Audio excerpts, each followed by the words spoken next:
बड' लेटेस्ट आपडेटआव बयखौबो बरायबाय। दिनैनि रादाबखौ फरायदों आं प्रमद खाख्लारि। गिबि निउज आपडेट दङ। सानस्रि ब्रह्मआ भारतनां सावगारि आखिनाय बादायलायनायाव सेथि बान्था मोननो हादों। मोनसे गोजोनथाव खौरां। इन्डियान आर्ट फेडारेशननि बानजायनायाव खुंजानाय भारतनां सावगारि आखिनाय बादायलायनायाव सेथि बान्था मोननो हादों 23 बोसोर बैसोनि सानस्रि ब्रह्मआ। सानस्रि ब्रह्मआ सेथि बान्था मोननो हानानै दुलाराय बर' हारिखौ गोग्गा होदों। नैथियाव दङ। प्रमद बर'आ बुंदों 15 आगस्टनि सिगां तामुलपुरखौ जिल्ला फोसावनाय जागोन। दिनै तामुलपुर मिउनिसिपाल कमिटिनि गोदान मावख' बेखेवनाय हाबाफारियाव बिटिआरनि गाहाय प्रमद बर'आ बाहागो लायो। बे बेखेवनाय हाबाफारियाव बाहागो लानानै खौरांगिरिनि सिगाङाव गोबां गोनां बाथ्रा फोरमायो। बिटिआरनि गाहाय बिथाङा बुङो दि बिटिआरआव साख्रिनि मुङाव रावबो जाहाथे रां होआ। रां लानाय सुबुंखौ साख्रिनिफ्राय बोखारनाय जागोन आरो रां होनाय सुबुंखौबो साजा होनाय जागोन होनना बिथाङा बुंबावो दि तामुलपुरखौ थाबैनो जिल्ला फोसावनाय जागोन। गिबि मन्त्रि डक्टर हिमन्त बिश्व शर्माया खोथा होदों तामुलपुरखौ जिल्ला महरै फोसावनो थाखाय 15 आगस्टनि सिगां तामुलपुरखौ जिल्ला महरै फोसावगोन। बिनिखायनो जिल्ला मोनसे जानो थाखाय थियारि खालामगासिनो होनना बुंथियो गाहाय खुंगिरि प्रमद बर' बिथाङा। थामथियाव दङ। बिहावखौ बानानि फाहामसालिसिम लांनाय कर'ना बिरामि बिहावा बे बुहुमाव गैलिया। थांनाय साननैसो सिगाङाव रहानि गंसे नखरावनो कर'ना भाइरासनि गाग्लोबनाया गोसारनो हमदोंमोन। जाउनाव बिहामजो निहारिकाया गावनि असे बिहावखौ देहा फाहामसालिसिम लांनो थाखाय बानानै गारियाव दैखांनाय जाथाया ससियेल मिडियायाव भाइराल जादोंमोन। दुखुनांथावना दि निहारिकानि बिहाव तुलेश्वर दासआ कर'ना भाइरासनि गाग्लोबनायजों जिउ गोमाबाय। मिथिनो मोननाय बादिब्ला तुलेश्वर दासखौ गुवाहाटी मेडिकेल कलेज हस्पिटालाव फाहामथाय होनाय जादोंमोनब्लाबो मैया हरनि 10:30 समाव जोबथाहांबोयो।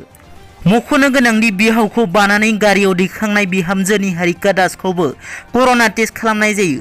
बिनि उनाव निहारिकानि देहायावबो कर'ना मोननाय जादों। ब्रैथियाव दङ। दिनै आसामनि सोलोंथाइ मन्थ्रि रानथ पेगुआ आसामनि मेट्रिक आनजादखौ लानानै मोनसे जथुम मेल जादोंमोन। बे मेलनि गेजेरजों मेट्रिक आनजादनि खालारखौ बिथांखि लानानै खौरांगिरि मेलनि गेजेरजों फोसावनांगौमोनब्लाबो बिनि सायाव मा बिथांखि लानाय जादों मन्थ्रि रानथ पेगुआ जेबो फोरमायथ'वाखै। गुबुन फारसेथिं दिनै आसामनि सोलोंथाइ मन्थ्रि रानथ पेगुजों आसु, एबसु, बर' थुनलाइ आफाद, आसाम साहित्य सभाजों लोगोसे गुबुन गुबुन आफादफोरा मेट्रिक आरो हायार सेकेन्डारिनि आनजादखौ लानानै सावरायनायाव जिरायो। फरायसाफोरखौ आनजाद होनो थाखाय थियारि जानानै थानो खावलायदों। आगस्त दाननि गिबि सप्तायाव एचएसनि आनजादा खुंफुंजानो हागौ। मेट्रिक आनजादनि थाखाय दासिम जेबो थिरांथा लानाय जायाखै। सोलोंथाइ मन्थ्रि बिथाङा आनजादनि आयदाफोरखौ खमायना होनाय जागोन। बेनिखायनो बे आयदाफोरखौ फरायसाफोरनि गावनि सायख'नाय आयदा जानांगौ होननानै खावलायदों होननानैबो फोरमायदों एबसुनि आफादगिरि दिपेन बर' बिथाङा। बाथियाव दङ। खाम्फा बरगयारिया बुंदों बिटिसिनि मोनखानाय गोहोफोरा गोमालांनायनि लामायावसै। बिटिसिनि गंब्रै जिल्लानि जिल्ला बेंगिरिफोरा बिटिआर खुंथायनि गासै जिल्लानि जौगालु बिथांखिफोरखौ नोजोर होगोन होननानै बिटिसिनि प्रिन्सिपाल सेक्रेटारिया गंफ्रोमबो जिल्लानि जिल्ला बेंगिरिफोरनो फोसावलाय हरनायनि उनाव गोख्रों फिनजाथाय फोरमायदों बिटिसिनि बारग' डिपुटि चिफ खाम्फा बरगयारिया। दिनै क'क्राझाराव खुंफुंनाय मोनसे खौरांगिरि मेलनि गेजेरजों बिटिसिनि बारग' डिपुटि चिफ बिथाङा बुङोदि बिटिसिनि गोहोआ लासैनो गोमालांनायनि लामायावसै। बिटिसि गोरोबथानि गेजेरजों बर'फोरा गोबां जौगाथायाव फैदों। नाथाय बिटिआर सुक्तिनि गेजेरजों बर'फोरनि मोनखानाय बिटिसिनि गोहोखौ गोमानायनि लामायाव। मानोना 6 शेड्युलजों दाफुंजानाय बिटिसिनि गोहोखौ बिटिसिनि गंब्रै जिल्लानि जिल्ला बेंगिरिफोरा सामलायनाय आरो नोजोर होनायनि बिबाना जिल्ला बेंगिरिनि आखायाव, अब्ला बिटिसिनि एमफोरनि गोहोआ मा दंबावो? बिटिसिनि चिफखौ बिटिआरनि चिफ बिबुं सोलायनाय, बिटिआर सुक्तिनि गेजेरजों बिटिसिनि ट्राइबेल हा बाहागोफोरखौ दानख'नाय, कमिसन दानाय बायदिफोरा मोनसेनि उनाव मोनसे बिटिसिनि गोहोखौ फिसा खालामनायनि इसारा होनना बुङो।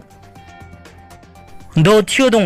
गोलाव समनि उनाव बे खेबाव राज्यो सभा आरो लक सभायाव बर' दैदेनगिरि थानाय नङा बिनि सायाव सोंथि खालामनायाव बिटिआरनि गाहाय खुंगिरि प्रमद बर'आ बुङो दि राज्यो सभा आरो लक सभायाव सासेबो बर' दैदेनगिरि गैयैया जेबो गोदान बाथ्रा नङा। बेखौ खमैबो 50 बोसोर सिगांनिफ्रायनो सोलिबोनाय मोनसे आयदा होनना बयबो डायनामिक जानो सोलोंनांगौ होननाबो बुङो बिटिआरनि गाहाय प्रमद बर' बिथाङा। आसामनि गिबि मन्थ्रि डक्टर हिमन्त बिश्व शर्मा बिथाङा घन्टाफ्रोमबो 300 किल'मिटार थाङो। अब्ला बेफोरबायदियाव रावबो एमएलए घन्टाफ्रोमाव 30 किल'मिटार गोख्रैथिजों थाङोब्ला सासेजौ एमपि होयोब्ला खामानि मावनो हानाय नङा होनना।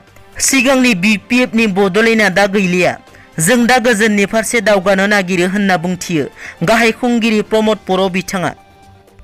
दिनैनि रादाबा एसेनोसै। नोंथांमोना जुदि आंनि चेनेलखौ दासिमबो साबस्क्राइब खालामाखै, अन्नानै साबस्क्राइब खालाम। गोजोन्थों।